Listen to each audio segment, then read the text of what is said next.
Fronta Veritas Report. MMDA nagdagdag na ng isa pang lane para makabawas sa traffic na maaaring idulot ng nananatiling rally ng INC sa EDSA People Power Monument. Go ahead, ulit mo na kay Nolan Ariola. Kay Nolan. Maraming salamat mga kapanalig. Dinagdagan pa ng Metro Manila Development Authority o MMDA na isa pang lane ang EDSA Busway para makabawas sa traffic na maaari pang idulot ng rally sa EDSA People Power Monument.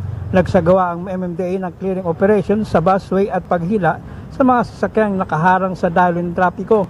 Sinabi ng MMDA na walang permit ang pagtitipon ng mga membro ng Iglesia ni Cristo o INC malapit sa People Power Monument at naapektuhan ang operasyon ng EDSA Busway matapos umanong sakupin ng mga kalahok ang bahagi ng exclusive lane.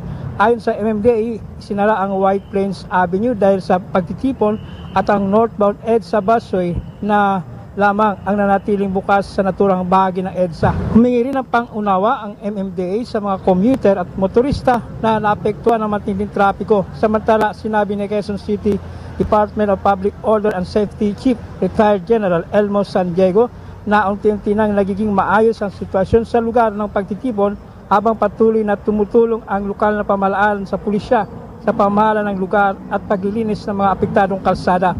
Nauna nang nagbabala ang MMDA sa mga motorista na asanang mabigat na daloy ng trapiko dahil nanatiling okupado ng mga sakyan ng mga rallyista isang lane ng EDSA at tinayan silang gumamit ng alternatibong rota. Mga kapanalig, ang lagiang dalangin at paalala ng simbahang Katolik ay maging maayos ang mga pinatutupad na patakaran o batas ninuman at saan man.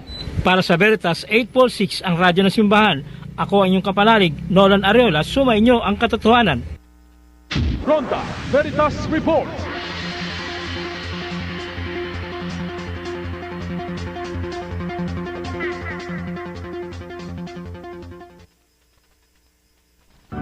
Music and more. Inspiration.